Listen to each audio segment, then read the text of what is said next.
Hello, everyone. I wanted to take one part of what I was sharing with people yesterday. I was at our Rise Live inaugural event where we had 10 speakers and in 10 minutes, 10 speakers. And in part of my talk, I was remembering fastening a necklace and what it takes to actually find the clasp and to find back behind you and do that. And what I realized is that for me, I need to bring my consciousness into my fingertips. And so we were all doing that. And then after the talk, one of my friends came up and she pointed to her necklace. She had the big necklace on. She said, I was working with this for 10 minutes to try and get this thing fastened. And then you said this thing, and then I was able to fasten it. It was very kind of, it was one of those wonderful little miracle things of, an opening. And what was occurring to me is that what we leave out I think what sometimes people leave out in their loop of awareness is letting their consciousness letting your consciousness move with your vision, letting your looping contain your awareness rather than just flinging it, but you keep your awareness over in you. So I want to invite you to let the kind of consciousness that you would have in your fingertips when you're clasping a necklace, how can you first let that kind of consciousness move through your body? Just like roaming through your body and noticing what's there. Because I really think most people keep their consciousness up in their heads. So that even if they're stretching or talking to somebody else, that's where the attention is coming from. So I'd like you to let your consciousness infuse, like going down into around your heart, just exploring around your heart, and then letting your consciousness move out into the world, noticing some contrast between where it's open and where it's closed, and then coming back into you and feeling into a place where just between where it's open and it's closed in you, and letting yourself play with that, and then out into the world again. So I'm noticing some really cool things, but I'm also feeling noticing. That's what I want to explore. Instead of looking, noticing, I'd like you to feel noticing. So as if you had little sensors that reached out into the world and then come back into you. And I realize too that I'm reaching out very far, and I wonder what it would be like if I let my tendrils just reach out near me. And when I let that now come from my hips, letting my tendrils come from my hips, when I'm feeling out around me, what I experience is simply opening my awareness, opening my ability to notice from different places in me. So what if you had your eyeballs in your belly? So put your eyeballs in your belly and notice what happens if you let yourself. For me, this is very cool because I'm letting my belly sort of come open and relax. And when I let my noticing come from my belly, I feel a big exhale. I feel a grounding in me. And what I'm tending to notice is more of the base of things. So we have a bunch of pots over next to our house, and I'm noticing the bottoms of them, but it's different than looking at them.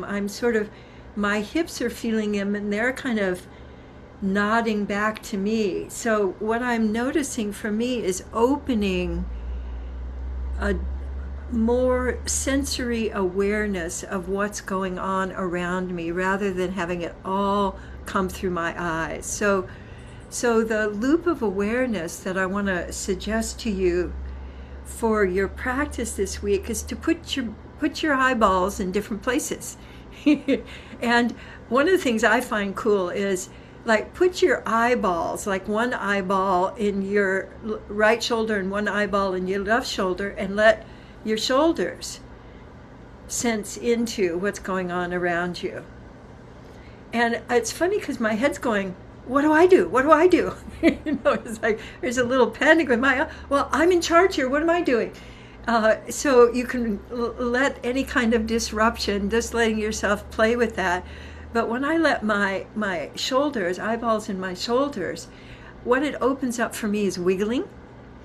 And I kind of wiggle into it, and it opens up a little kind of jolliness in me. So as you do that, let yourself notice what opens up for you as you let your eyeballs be in your shoulders.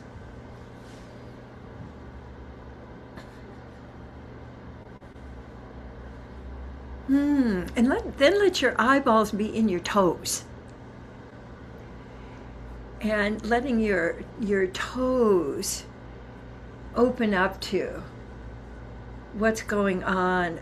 This is so interesting. So as I'm doing that, I'm much more aware of my out breath going down into the earth.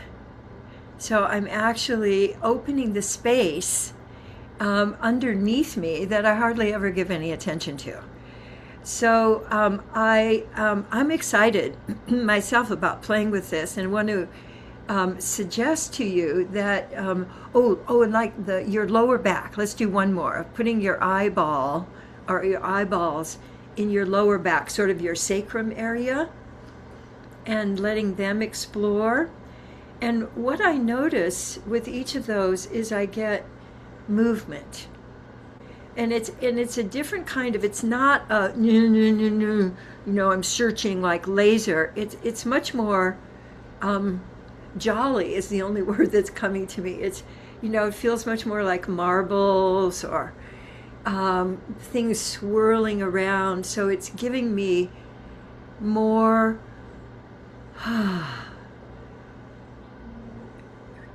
more sense of my the space in me rather than the substance. So we have mass, energy and space. We also have particle, wave. And particle for me is when I put my attention in a place, and then what that tends to open up when I'm calling space maybe is wave, because we actually do shift from particle to wave all the time. People, we have the sense of, are we mass or energy? Well, we're both of those, and we really move between them. I just found an Instagram post where a woman is describing quantum physics and literally explaining that when electrons move into a different orbit, they actually disappear and then they reappear again. So we're here and we're not here, and we're here and we're not here, and at an atomic level and a molecular level. So we can move between particle. Like particle for me is like when I get stuck, like I feel more solid, I'm much more into particle. But when I let my attention move through, I get flow and space. And so I'd like you to notice what happens when you let your eyeballs move into different parts of your body, and letting that be the way that you let your loop of awareness play out in the world. And anything that you discover in that, I'd love to hear about. You can come on to Mighty Networks or put it in the chat next week. Make a note, and then you can put it in the chat next time. So this is interesting because the card I picked today, I realize now goes with this, because I didn't know what I was going to be sharing with you on Loop of Awareness. Sometimes I don't. I just wait for it to come. So I'd love for you to let some other place in you, your chest or your knees or your toes or your chest, be letting your looping come from there and then back into you and going back and forth.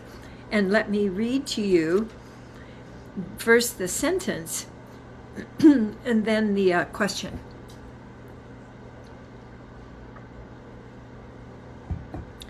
I give full attention to and follow my emotions to their source within me, even when it seems obvious the source is in the other person.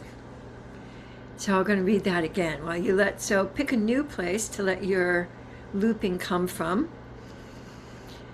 I give full attention to and follow my emotions to their source within me, even when it seems obvious the source is in the other person. And here's the question. How can I follow my emotions to their source using my attention and body wisdom, even when it seems obvious the source is in the other person or out there in the world? So I'll read the question once more.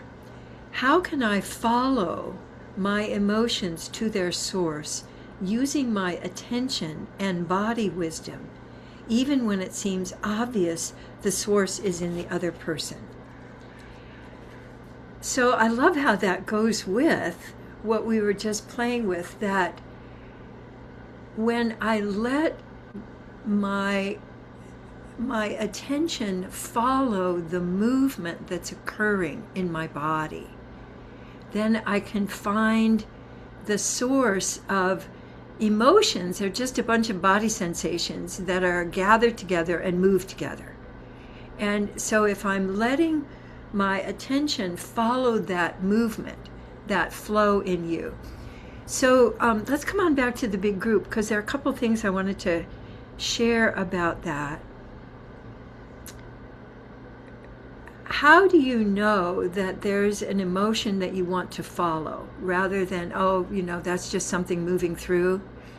So for me, it has, if there's something that's like, pay attention here, give me your attention, it feels thicker and denser. So that's one clue for me, because it's like I've got, I just remember my mother used to say, you don't eat white bread. We don't serve white bread because when you eat white bread, it forms a ball in your belly and it never leaves. You've got this ball of white bread in your belly. And my sense is it's kind of like that. It's globby, it feels thicker. But what I realized that when I give my attention to something that's dense, like in this last couple of weeks, I have had a lot of density and unwinding of something really big in my shoulder. And when I would aim my attention at it, nothing happened. It would really just kind of get more stubborn, like I'm not shifting. But when I let the flow of my awareness move in and around, then the stuckness, the thickness begins to turn into flow. And it actually, what I discovered for me was that this shoulder is connected to my birth. And I was born with twilight sleep, which meant that my mother was unconscious and I was unconscious and drugged. And so I got, yes, and Steve, yes. So I discovered something about that, which was that they pulled me out and disrupted a whole bunch of my flow through my neck and that part of my head. And as I've been, it's really like, the image that's coming to me is, there's a wonderful emoji that I use a lot right now, which is an otter.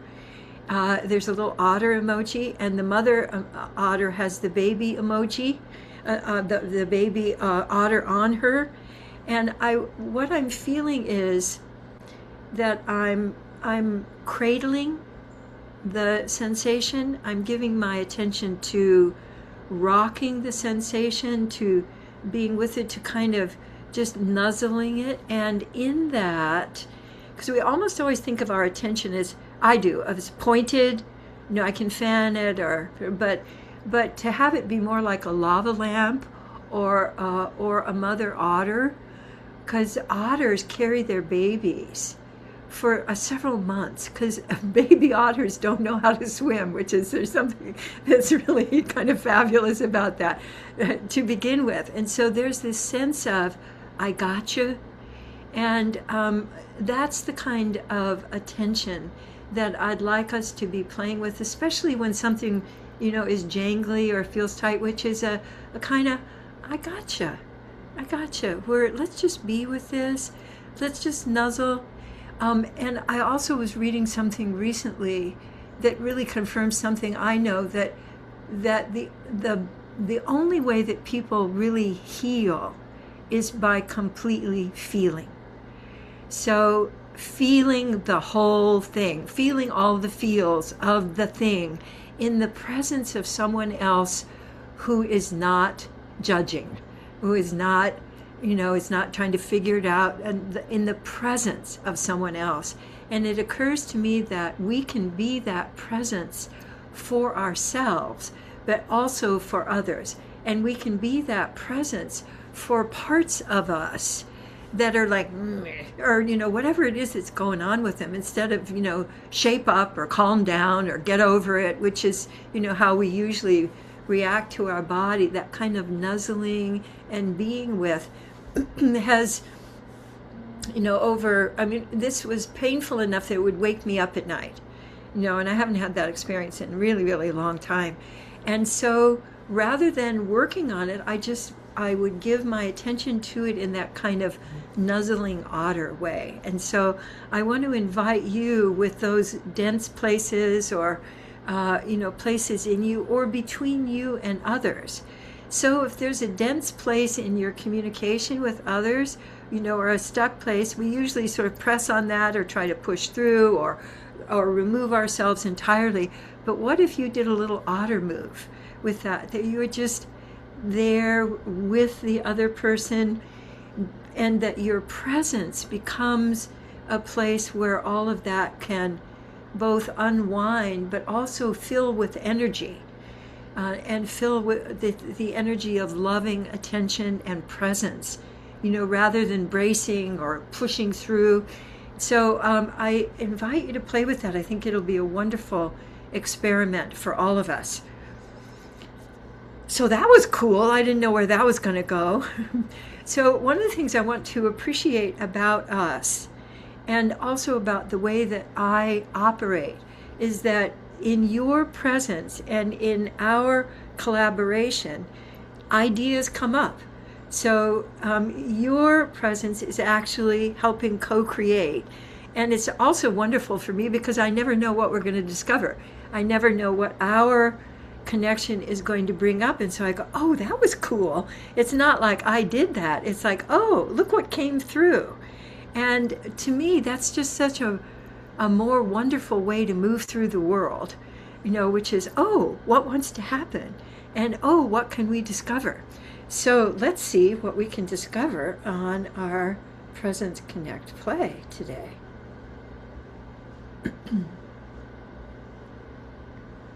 Tap for new combo. All right. Oh, these are great. So presence is wonder. And the So when I add the really anywhere, what it adds is that vibration of being with. And that gentle, the brings me into curiosity. And definitely shifts me from criticism, critical brain, to wonder brain. So I'd like you to imagine, or just bring up one of your dense places and let yourself into it. I'm going to take a little water.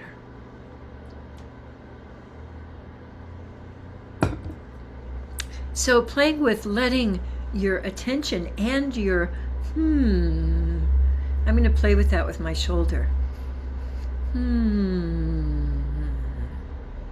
Oh yeah. When I can feel it, in other words, I can sense it, but I can also feel it as emotion. I can feel it letting go of a kind of bracing and a kind of cringing. So I want to invite you to use your in some different ways this week, because most of you are familiar with but you may have gotten into habits with your habits.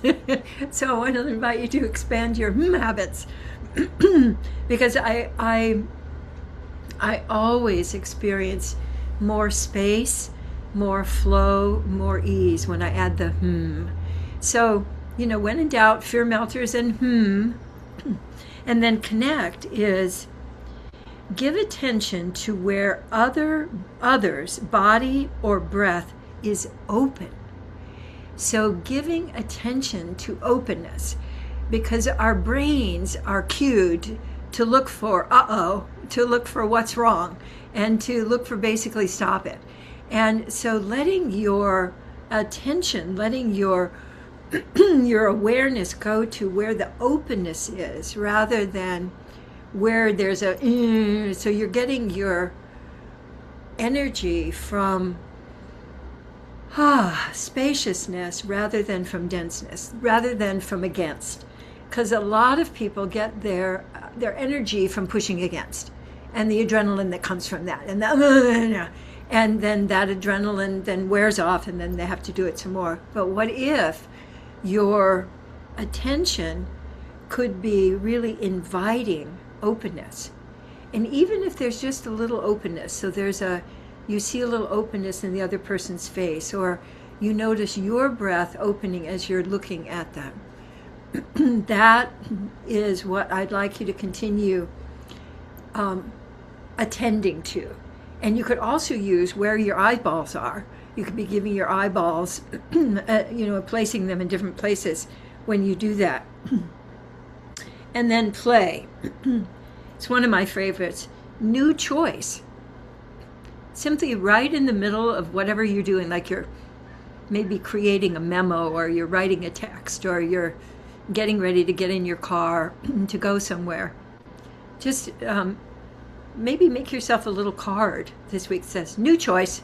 So just do something new right in that moment. Just like Raphael, just like you just did a new choice. So new choice could be a movement, new choice could be breath, new choice could be a different action, new choice could be a different way that you act. It could be faster or slower, or stronger or lighter, or more spread out or more focused. So new choice is how we change. And we often think, well, I have to have the whole thing figured out, and I have to make all of the changes at once. I have to do what I call jump the mountain. I have to do that all, or I've failed. And truly, new choice. So just make a new choice right now. New choice of some kind. And then let yourself experience it. So new choice, and then land back in your body. So sometimes when we make new choice, we follow the choice and leave our bodies. So new choice, and then just land. And then another new choice. So I just moved my feet wider, and then and then noticing how my body's responding to that new choice. So, and then another new choice, and then letting your body respond to that new choice. So new choice, landing, letting your body respond, I think will make it rich and interesting for you this week. So, yay! That was fun for me, and it's your responsibility if it was fun for you. That's up to you. I am not responsible for your fun, so just stop it. All right, super duper. Thank you so much for our Monday mornings. I no matter what has happened, like I had a big day yesterday and I felt kind of exhausted, and I'm still a little phlegmy yesterday. I had a big phlegm explosion yesterday in the middle of my talk, and I just went ahead and was authentic about it. So my 10 o'clock phlegm happened, and so I just shared it with the whole group. So our new choices and the experiments that we engage in really fuel my whole week. And so thank you for being here and for our group learning, because it's much more effective for us all to share, get more juice together as community. So thank you, community, and please stay and share with each other and make new choices, and I look forward to seeing you next time. Mwah. Take care.